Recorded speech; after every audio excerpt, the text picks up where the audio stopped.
Let's talk about security at the entrance to your house. Obviously, there are different doors in the market. Some are from metal and offer more protections. But basically, what it is that we need to take into account. For me, one thing that is really important is the peephole. Now, there are two types of peepholes in the market. One that gives you a very close angle and one that opens up almost like 180 that you can see from the floor up to the ceiling. The decision is based usually on where your door is located, reference to the wall, and also how much do you want to see from the person, because obviously those peepholes that gives you a wider range distort the image. Okay, so you'll see the person a little bit longer or taller. Those that are more concentrated will give you the idea that the person is more or less, from the chest up. But you might not be able to see what he holds in the hands or if there are any packages in the floor. Now, one common mistake about peepholes is that we always think that it has to be in the middle of the door. That's a mistake, because what we want is to try to take advantage of the angle it has. So before we install it, just even like in mid-air, try to hold the peephole and see if you get like half of the sight only on the wall, then it's better to move it more to the right. Okay, if you see that it covers more the center and the ceiling, then get it down a little bit so you can see the feet of the person.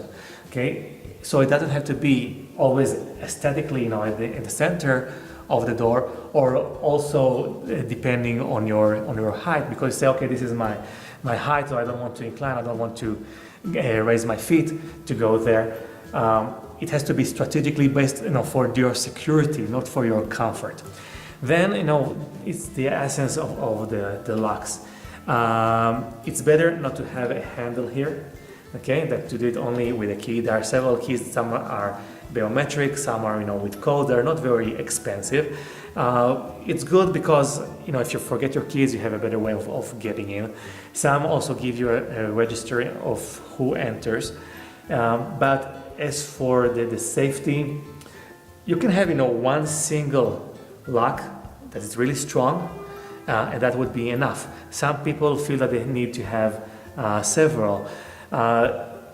Now, depending on where you live and how well you trust your neighbors and the security to your buildings, because every lock you add will require a thief to add more time, when they want to break in. Okay, but it will also require you to carry more keys and to spend more time going in, which is another security risk. So it's also every person's decision on that. But I feel that that with a single lock that really penetrates better, the wall, with usually this one is stronger, can be stronger, then you can get better security. Some thieves don't even care about how much locks you have, but they will try to break the frame. Okay, the frame here is metal, so what they do, they might come with sufficient tools to go through the concrete. Okay, so again, it depends on the intentions of the thieves. How much they really want to get into your house. If they come prepared, if they have time to break in, and all the tools, and what other security features you have in the building complex or in your neighborhood. So it's never about only one thing. I would suggest that always leave your door locked. Don't leave your door open. Don't let people, even your neighbors, see what's going on, inside your house, because you don't know with whom they are friends with and what their intention might be. It's good to have an alarm inside the house, but remember to activate it. Okay, remember that if it turns on, remember if it turns off, what do you do then? The alarm sounds, but if nobody responds to, there are some services that offer call centers. Some alarms will connect directly to your phone, and just make a call. Let me start it again. Make it shorter.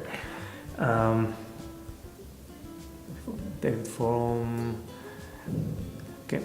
Depending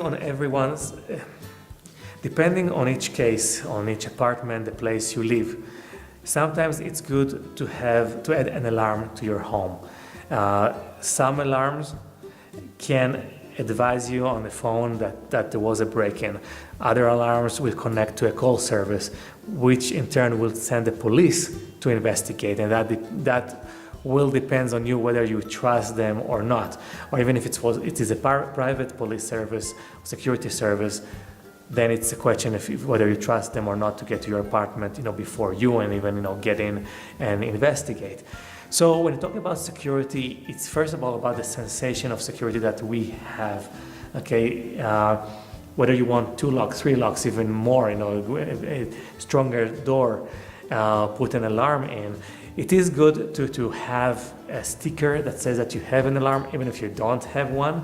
Okay, but if there is a break-in and it doesn't sound and there is no reaction, rest assured they will come back again, because they already know that it was, as they say, false advertisement. Okay, so be careful.